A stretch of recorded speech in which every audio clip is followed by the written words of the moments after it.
الحمد للہ رب العالمین والصلاة والسلام علی اشرف الانبیاء والمرسلین فاعوذ باللہ من الشیطان الرجیم بسم اللہ الرحمن الرحیم وَإِذْ أَخَذْنَا مِيثَاقَ بَنِي إِسْرَائِيلَ لَا تَعْبُدُونَ إِلَّا اللَّهَ۔ معزز سامعات، السلام علیکم ورحمۃ اللہ وبرکاتہ۔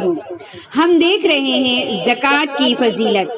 آئیے اس کی چوتھی کڑی میں اور آپ سماعت کرتے ہیں کہ زکوٰۃ قرآن مجید کی روشنی میں، یعنی زکوٰۃ پہلی امتوں پر بھی فرض تھی۔ اللہ رب العالمین نے سورہ بقرہ آیت نمبر 83 میں یوں ارشاد فرمایا، یاد کرو جب بنی اسرائیل سے ہم نے پختہ عہد لیا تھا کہ اللہ کے سوا کسی کی عبادت نہ کرنا، ماں باپ کے ساتھ، رشتہ داروں کے ساتھ، یتیموں اور مسکینوں کے ساتھ نیک سلوک کرنا، لوگوں سے بھلی بات کہنا، نماز قائم کرنا اور زکوٰۃ دینا، مگر تھوڑے آدمیوں کے سوا تم سب اس عہد سے پھر گئے۔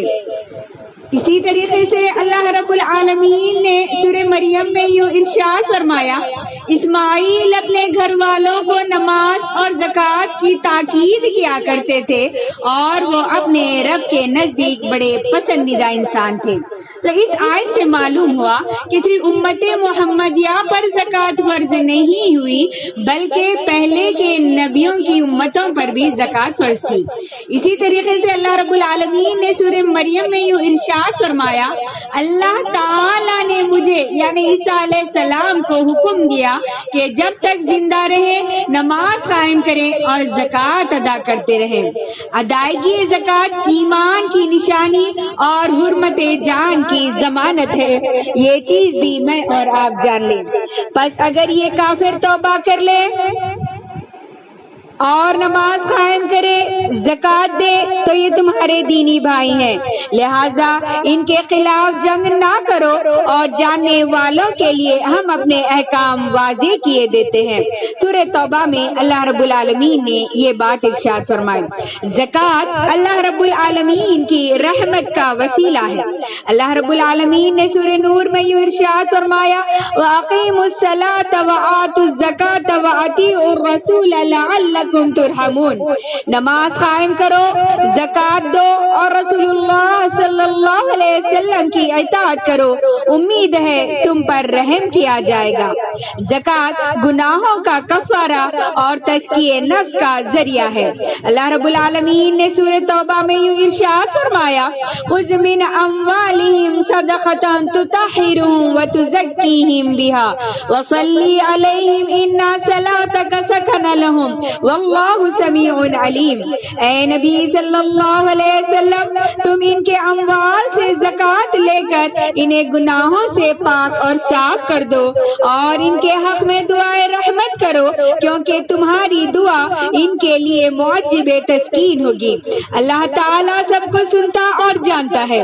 زکوٰۃ ادا کرنے والے سچے مومن ہیں۔ اللہ رب العالمین نے ارشاد فرمایا سورہ انفال آیت نمبر 3 اور 4 میں، الذین یقیمون الصلاۃ ومما رزقناہم ینفقون اولئک ھم المؤمنون حقا۔ یہ لوگ جو نماز قائم کرتے ہیں اور جو کچھ ہم نے انہیں دیا ہے اسے اللہ رب العالمین کی راہ میں خرچ کرتے ہیں، حقیقت میں وہی سچے مومن ہیں۔ زکوٰۃ ادا کرنے سے دولت میں برکت اور اضافہ ہوتا ہے۔ اللہ رب العالمین نے ارشاد فرمایا، وما آتیتم من زکاۃ تریدون وجہ اللہ فاولئک ھم المضعفون۔ اللہ تعالیٰ نے فرمایا، اور جو زکوٰۃ تم لوگ اللہ کی خوشنودی حاصل کرنے کے لیے دیتے ہو، اس سے دراصل دینے والے اپنے مال میں اضافہ کرتے ہیں۔ اللہ رب العالمین نے یہ بات ارشاد فرما دی سورہ روم میں۔ زکوٰۃ آخرت میں کامیابی کی ضمانت ہے، یعنی اللہ رب العالمین نے ارشاد فرمایا، الف لام میم، یہ کتاب حکیم کی آیات ہے ان نیک بندوں کے لیے ہدایت اور رحمت جو نماز قائم کرتے ہیں، زکوٰۃ دیتے ہیں، یہی لوگ اپنے رب کی طرف سے راہ راست پر ہیں اور یہی فلاح پانے والے ہیں۔ سورہ لقمان میں اللہ رب العالمین نے یہ بات ارشاد فرما دی۔ یہ مال، یہ دولت جسے انسان اپنی کم علمی اور جہالت کی وجہ سے اپنی ملکیت سمجھنے لگتا ہے، دراصل یہ اللہ رب العالمین کی ملکیت ہے جو اس نے اپنے بندوں کو امانت کے طور پر دے رکھی ہے۔ لہذا انسان اس بات کا پابند ہے کہ جو دولت اللہ تعالیٰ نے اسے دی ہے اسے اللہ تعالیٰ ہی کے حکم کے مطابق استعمال کرے۔ چنانچہ اللہ رب العالمین نے دونوں معاملات میں، دولت کمانے اور دولت خرچ کرنے میں، انسان کو حدود و قیود بتا دی۔ دولت کمانے کے معاملے میں اللہ تعالیٰ نے جن ذرائع سے حاصل ہونے والی آمدنی کو حرام قرار دیا ہے وہ یہ ہے: نمبر 1 رشوت اور غضب، نمبر 2 خیانت، نمبر 3 بت پرسی کرنا یعنی بت فروش کرنا اور بت بنانا، نمبر 4 چوری کر کے مال کمانا، نمبر 5 ناپ تول میں کمی کر کے مال کمانا، نمبر 6 مال یتیم میں حق تلفی کرنا، نمبر 7 اتفاقیہ آمدنی والے تمام ذرائع مثلا جوا وغیرہ یہ تمام حرام قرار دیے گئے۔ پھر نمبر 8 شراب کی تیاری کیا ہوا مال، خرید و فروخت کیا ہوا مال اور نقل و حمل کی آمدنی والا مال۔ اسی طریقے سے نمبر 9 فحاشی اور بے حیائی پھیلانے والے کاروبار کا مال۔ اسی طریقے سے سودی کاروبار کو بھی منع کیا گیا، اور اسی طریقے سے قباح گیری اور زنا کی آمدنی کا مال۔ اسی طریقے سے قسمتیں بتانے کا کاروبار کرنے والے کا بیان۔ اس کے علاوہ ایسے تمام ذرائع جو جھوٹ، دھوکہ اور فریب پر مبنی ہو اسلام کے نزدیک ناجائز اور حرام قرار دیے گئے۔ ان احکامات کے ساتھ ساتھ یہ بات بھی پیش نظر رہے کہ شریعت اسلامی نے زیادہ دولت کمانے کے لالچ میں غلہ روکنے کو سنگین جرم قرار دیا ہے۔ اب ایک نظر دولت خرچ کرنے کے احکامات پر ڈال لیتے چلے۔ جن جن راستوں پر اللہ تعالیٰ نے خرچ کرنے کا حکم دیا ہے یا ترغیب دلائی ہے وہ یہ ہیں: والدین، عزیز و اقارب، یتیموں، مسکینوں اور ہمسایوں پر خرچ کرنا۔ اسی طریقے سے سوالی اور معذور لوگوں پر خرچ کرنا۔ اسی طریقے سے قرض دینا، زکوٰۃ ادا کرنا، صدقات ادا کرنا وغیرہ۔ ان احکامات کے علاوہ اللہ تعالیٰ نے مال اپنے پاس رکھنے اور جمع کرنے کی بھی ممانعت فرمائی ہے۔ سورہ توبہ میں اللہ رب العالمین نے یہ ارشاد فرمایا: اور ساتھ ہی اسراف یعنی فضول خرچی اور بخیلی سے بھی منع فرما دیا۔ اس کے ساتھ ساتھ شریعت نے ایسے تمام راستوں پر دولت خرچ کرنے سے سختی سے منع فرما دیا جس سے آدمی کا اپنا اخلاق تباہ و برباد ہو جاتا ہے یا معاشرے میں کوئی بگاڑ پیدا ہوتا ہے، مثلا شراب، جوا، زنا وغیرہ۔ یہ بات یاد رہے کہ یہ حدود مقررہ کرنے کے بعد شریعت نے شخصی ملکیت پر کسی قسم کی پابندی یا حد مقرر نہیں کی۔ جائز اور حلال طریقے سے کوئی شخص کروڑوں کا مالک بن جائے تو اس پر کوئی اعتراض نہیں ہوگا۔ دولت کمانے اور خرچ کرنے کے احکامات کا سرسری جائزہ لینے کے بعد پورے وضوح سے یہ بات کہی جا سکتی ہے کہ اسلام نے معاشرے میں ہر طبقے کے ہر فرد کو پورا معاشی تحفظ عطا کیا ہے، اور حق تلفی اور لوٹ گھسوٹ کے تمام راستے انسانوں کے لیے بند کر دیے گئے ہیں۔ دولت کمانے اور خرچ کرنے کے تمام احکامات کا الگ الگ جائزہ لینا یہاں ممکن نہیں، البتہ دولت خرچ کرنے کے بارے میں ایک اہم ترین حکم وجوب زکوٰۃ اور دولت کمانے کے بارے میں ایک اہم ترین حکم حرمت سود کا مختصر جائزہ انشاءاللہ میں اور آپ ضرور لیں گے۔